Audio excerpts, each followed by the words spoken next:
And welcome back to the channel where we talk about only good comics. I'm Brant, and this is Friday First. This is that series where we talk about those brand new #1 issues, character debuts, story arcs, and the like. And yeah, we got a good number of books to talk about this week. A little bit late on the episode this week. Had some running to do and just got a late start with this, but I'm here now.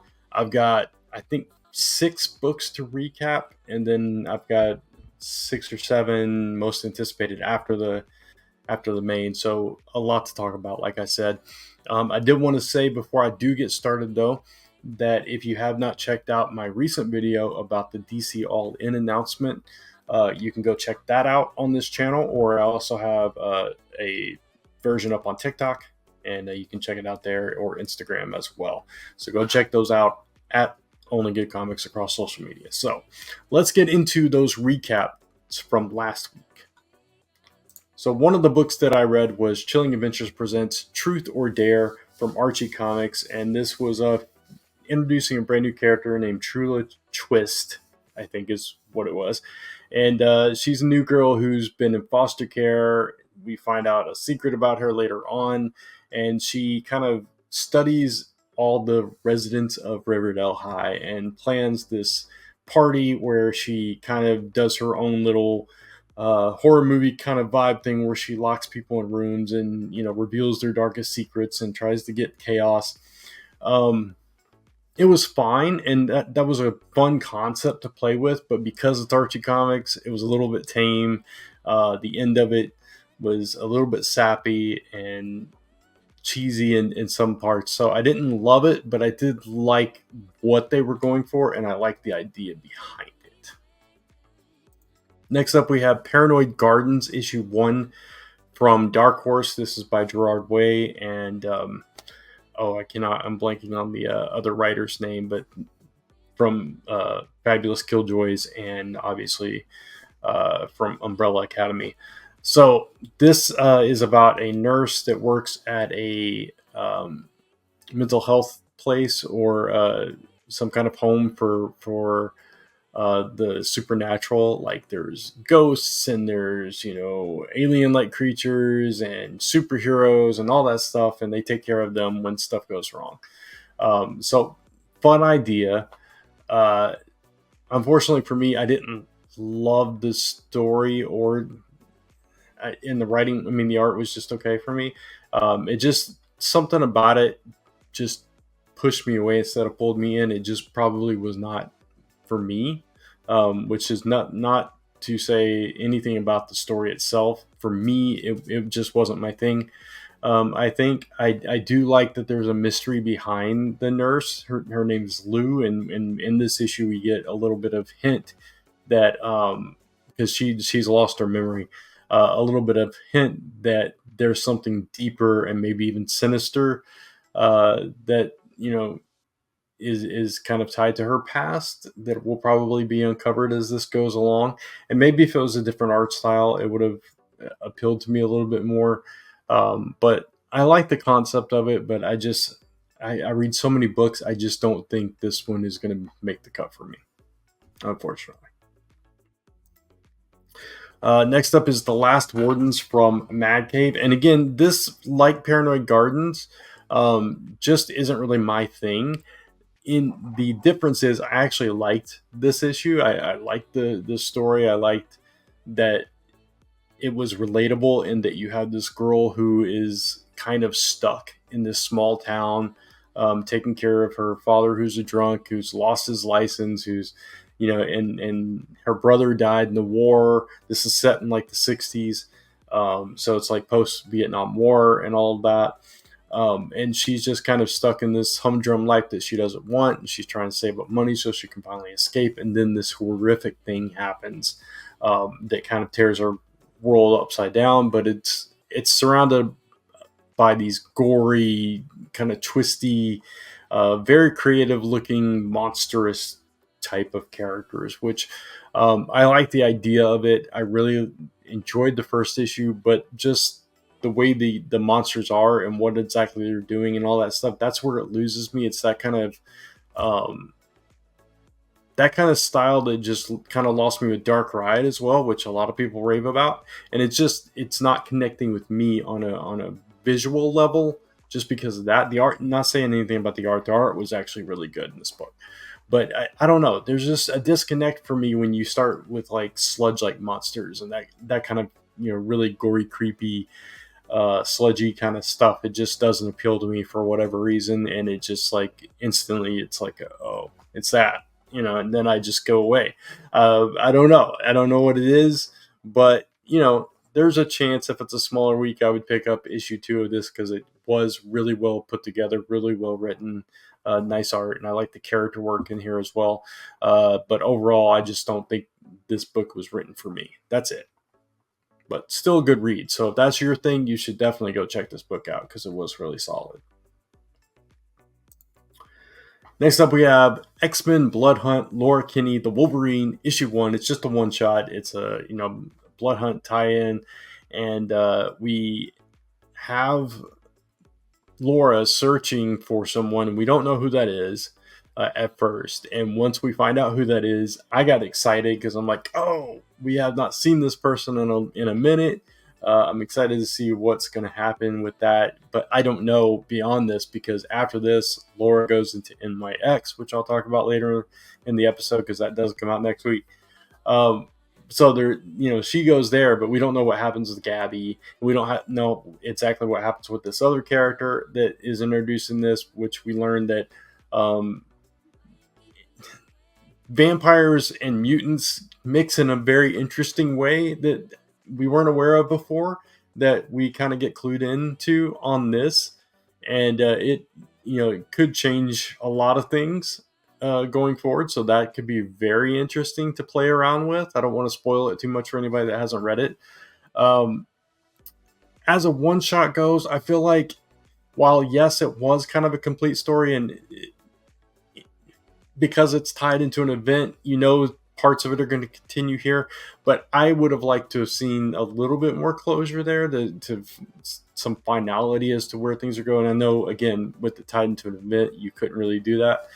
I thought the art could have been just a little bit stronger as well. I thought the writing was pretty solid. And anytime I get to see Laura in action, I'm a fan of that. I guess I just wanted more. I missed the days of that Wolverine series where she was the star of it, all new Wolverine or whatever it was. I missed those days, and I was kind of hoping maybe this is the opening for that. Of course, we know she's in NYX, so that wasn't going to happen, but I don't know. I don't know what I expected from this.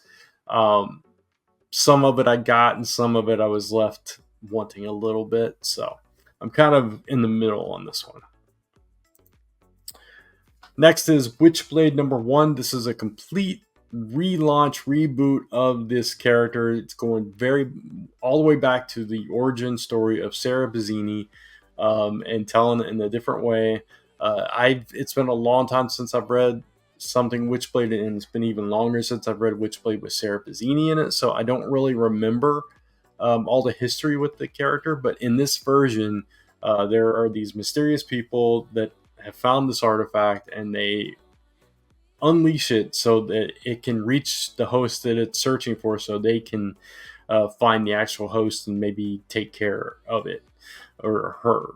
And obviously, as we know, this artifact finds Sarah Bazzini, and she becomes the Witchblade. And this was that story of how she became the Witchblade in this version of the tale. And I thought it was pretty solid. We got a little bit of a background, like inner monologue kind of stuff about Sarah Bazzini and how she wanted to be like her dad, and her dad got taken out by dirty cops, and kind of inspired her to go into the military and to be a cop herself. And still, she's on the hunt for the people that took out her dad and all this stuff when this happens. And so that starts her journey off. I thought the art was really good. I thought this version of the origin was pretty solid. It was very plausible given the world of Witchblade, the darkness, and all of that. So I enjoyed it for new readers, definitely new reader friendly, and it's introducing Witchblade for a new generation of readers as well. So I thought that was a pretty good pretty well done in that regard. So I'm on board with it. I'm going to continue reading it right now. And if they're slowly rolling out this whole universe again, fresh from the beginning, I'm all on board for that because I missed a lot of that. And I did think at different points that this was very interesting. These characters that they built throughout the Top Cow universe over the years. So I would love to see them just kind of, fresh start. Let's get back down to basics and, see what we can do differently this time for new readers and returning readers and stuff. So I thought it was well done. And finally, we have Phoenix issue 1. This was kind of an interesting issue because you're getting narration from the point of view from someone that came in contact with the Phoenix. And the timeline, we're not exactly sure how long between their first meeting with the Phoenix was and what was happening in the present of the issue, because it seemed like there was a little bit of confusion, mix up for me at least, on the timeline of when this kind of warlord got to this planet that's result of something Phoenix did, and that impacted the people on this planet to feel a certain way about the Phoenix and all of this stuff. So I wasn't exactly sure about the timing of everything, but it was interesting to tell the story from someone else's perspective, completely outside of the X-Men, outside of the Phoenix Force. No reference, point of reference from them, frame of reference for these people, just that they interacted with the Phoenix and felt that furious power and formed a hatred for it and a fear for it because of everything that was going on, and also because of what they were taught. This took us back to the Church of Universal Truth, or whatever it's called, Universal Church of Truth.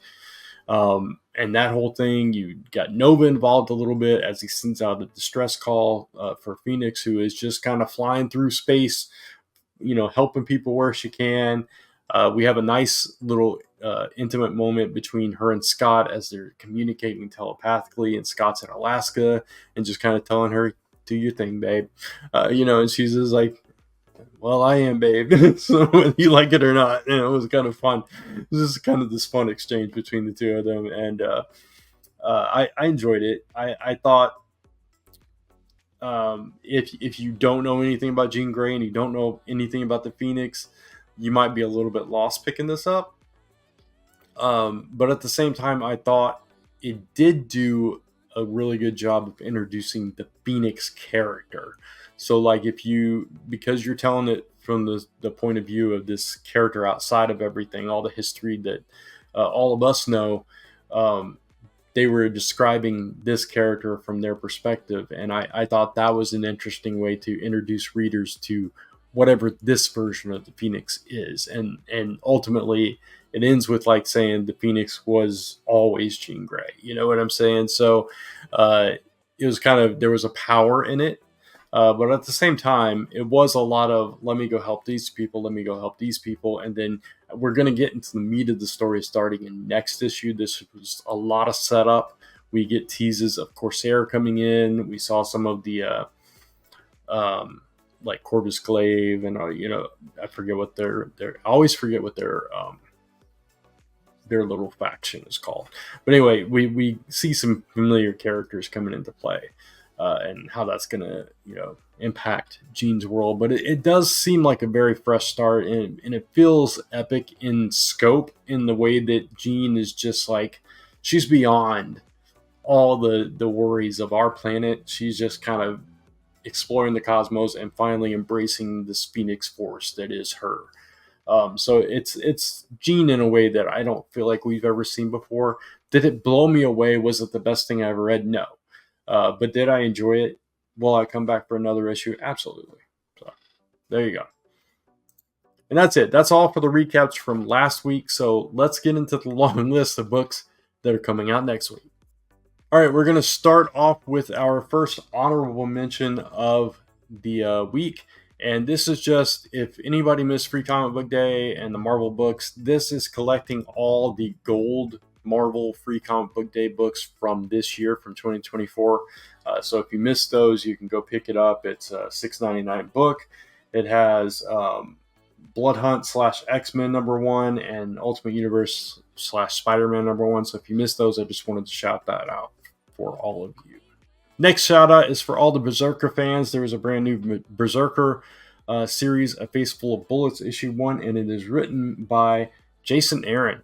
So if you are a fan of Berserker and you've been keeping up with the book, this is for you. I have actually not read Berserker at all, so I have no feedback on this. Just I wanted to shout out for fans that may not be aware. And while I'm here, before I kind of move on, I forgot to mention this last week, but last week, the digital version of Kill Your Darlings Volume 1 was released. And next week, on the 23rd, the physical copy of Kill Your Darlings Volume 1 is available. So if you missed it, or if you were waiting for trade or whatever, now's the time to get it. So the next honorable mention goes to Spawn Kills Every Spawn, issue #1. For all you Spawn fans out there, this is what happens if Spawn realizes, hey, there's other Spawns. I'm gonna go kill them all. So it's one of those goofy books. It's probably completely out of continuity. It's a $2.99 book, so go check it out if you're a big Spawn fan. And finally, a popular series from Boom Studios returns with Fence Challengers Longshot issue 1. This features the King Row Fencers coming straight out of training camp, getting ready for state championships, and they have a new reputation as underdog champions. There's romance in the air, all kinds of stuff. So if you're a big fan of Fence, you'll definitely want to check Fence Challengers Longshot out. Now let's get into those rated books. All right, the first book I'm going to talk about is Eternal Warriors: Last Ride of the Immortals. This is the latest from Valiant / Alien books. This is the 3 Immortals. I think there's 3 of them. Maybe there's 4 of them. Well, there's 4 on the cover, but it's Gilad, and I guess I thought maybe it was his brothers, but it looks like it's just Gilad and some other immortal characters. Vexana the Warmonger. It's a Crucible legend where Wyatt Earp and his cohorts once roamed. It's time-twisting adventures, destinies colliding, fabric of reality hanging in the balance, all that good stuff happening in this. If you were ever a fan of Eternal Warrior, Gilad, and Archer and Armstrong, their brothers, Armstrong and Gilad, and I forget what the other one's name is, but then you might be a fan of this.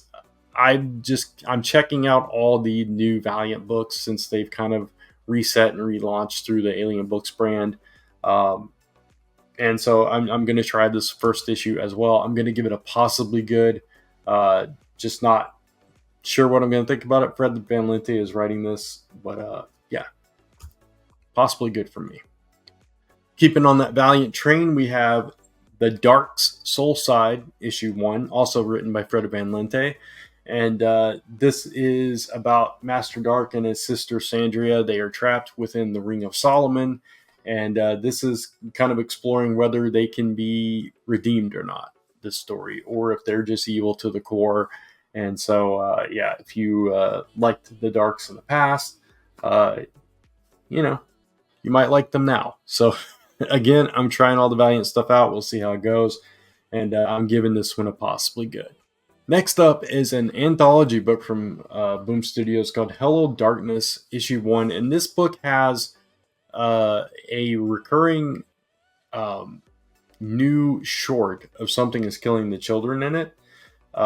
You also have Garth Ennis, Becky Cloonan, James Tynion IV, Werther Del Idera, Brian Azzarello, Vanessa R. Del Rey, John Arcudi, and Ryan Sook, and others, telling a bunch of tales within this book. Just to give it says the first 6 issues has this brand new deadly Something is Killing Children story that unfolds, along with a bone-rattling new serial serialized tale by Garth Ennis and Becky Cloonan for the first 7 issues. So it's a horror anthology with some of the top names in horror comics, and just kind of creepy, comics from Boom Studios. Definitely worth checking out. Sounds exciting to me, and something is killing the children fans. You definitely want to pick this up to add to your collection, so you don't miss that story. I don't know if they'll collect it, later on down the road, but because it is an anthology and you're getting a bunch of different tales, and you don't know which ones you're going to like and all that stuff, I'm going to give this one a potentially good, but I have high hopes for it, and I think it could actually edge up, depending on the stories, that are in that first issue. So we'll see. Next up is Absolute Power Origins issue 1, and this tells the tragic kind of origin story of Amanda Waller, telling all her past. Let's see who writes this one. This is by John Ridley with art by Aletha Martinez, and so that's interesting. I don't know that we've ever seen the full history of Amanda Waller, and it says we get the definitive history of one of DCU's deadliest villains, at last revealed. Her attack on meta-humans of Earth have rendered both hero and villain powerless. What led to the wall in the first place? We're going to learn all of that throughout this book, it seems. So this is a 3-issue series.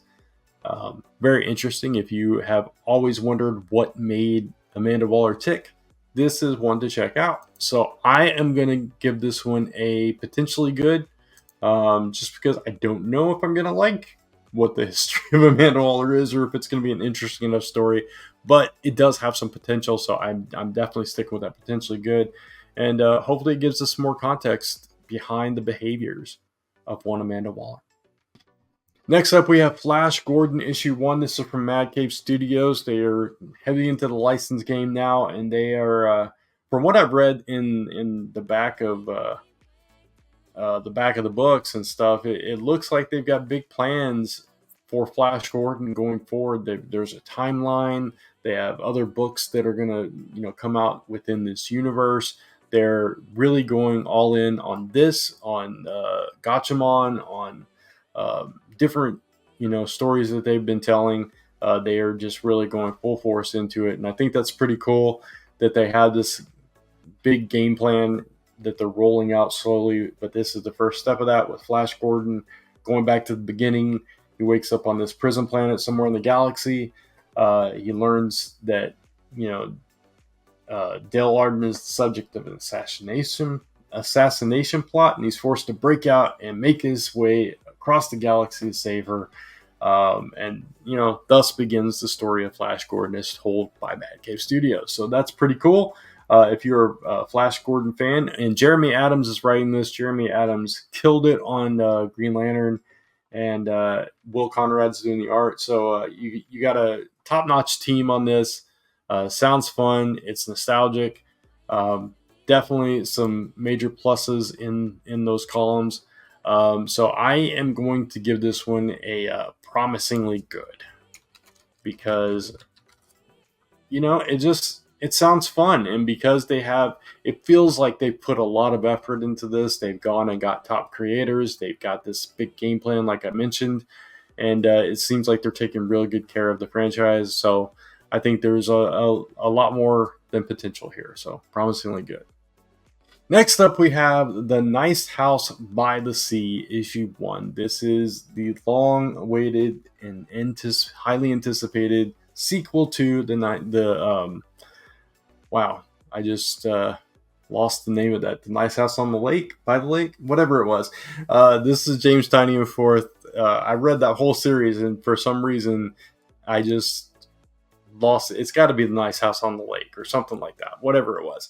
But so this is a little different though. Now in that story, the main character Walter knew all the residents in the house. He had formed over a number of years a personal connection with each and every one of them, and they were all different types of people, and he brought them together.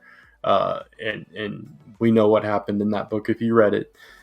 In this case, this character Max, nobody that goes into the house knows Max at all. So this feels like a series of experiments that are going on, right? But she knows all of them. She's studied each and every one of them, and made an offer to come to this house to be the ones to survive this disaster. In the previous one, they didn't know the disaster was happening until they were already in the house. So it's completely different, ways about this challenge. So it's interesting that we're going on the complete other side of it with this one. And that is very intriguing to me.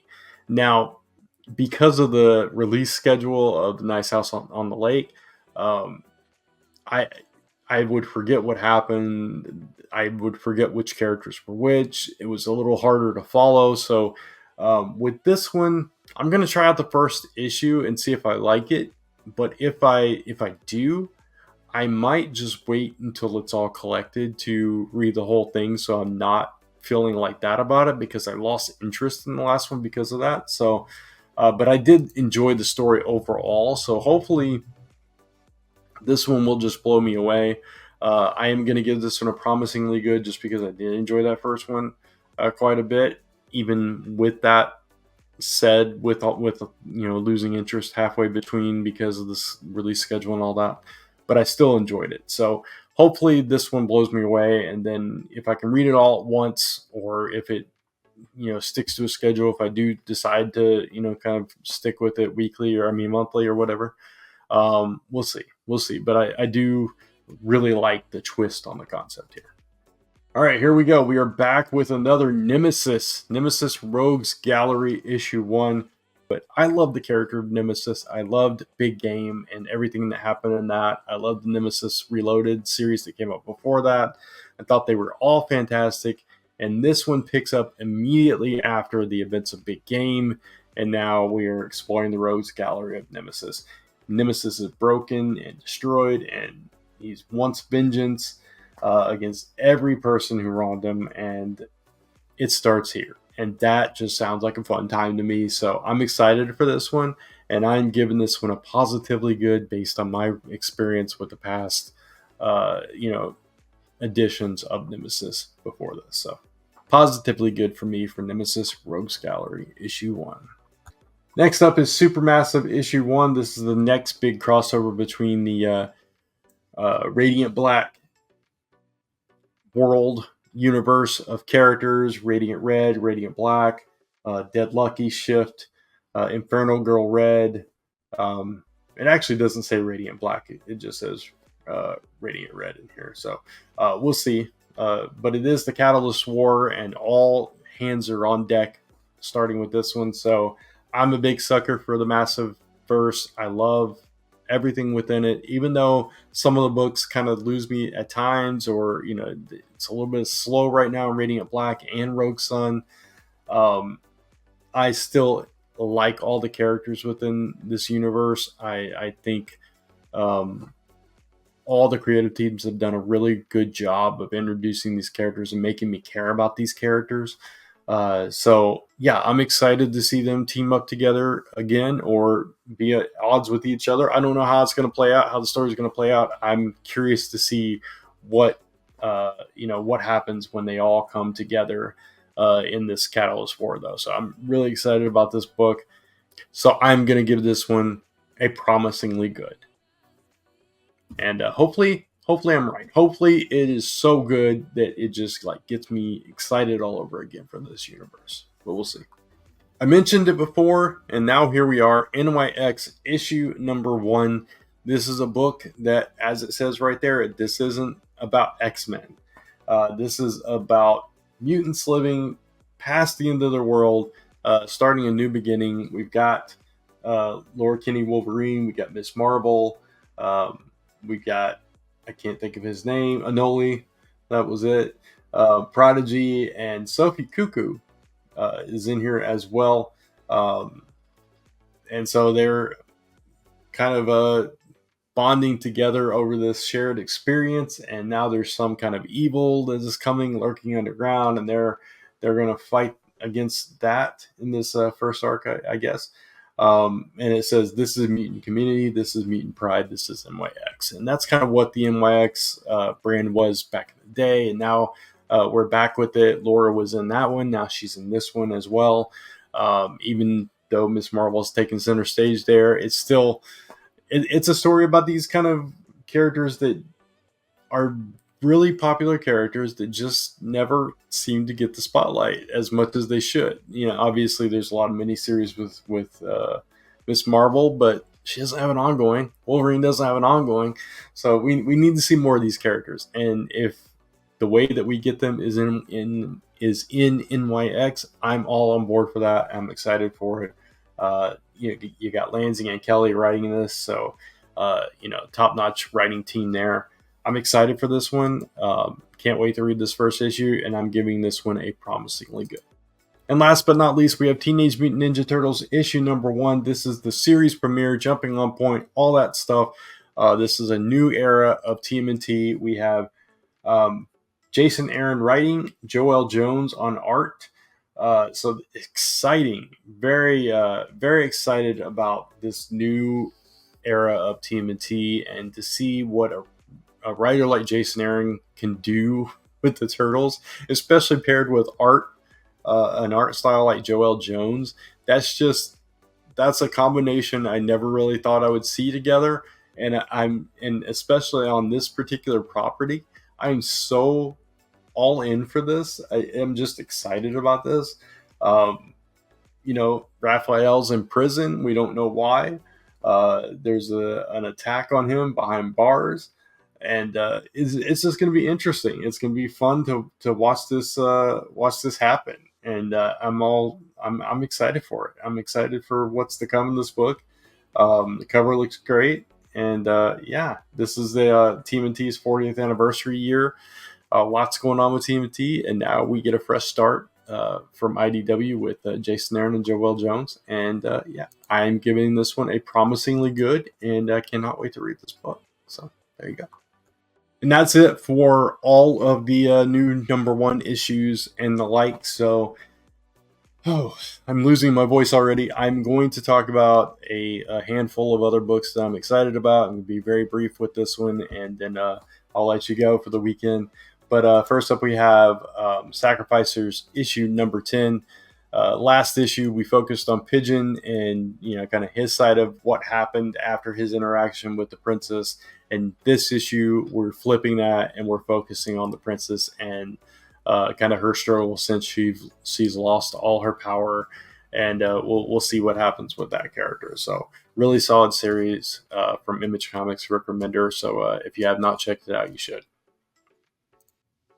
Next is Green Arrow number 14, tying into Absolute Power as the entire Arrow family gets involved with this. I forget what their mission is, but with Ollie's turn against them and kind of siding with Waller, they're on their own, and they've got a mission to do something. I read the description right before the show, and I was like, I got it in the back of my head, and I forgot what their mission was. But I'm excited to see the Arrow family together, and maybe they can talk some sense into Ollie.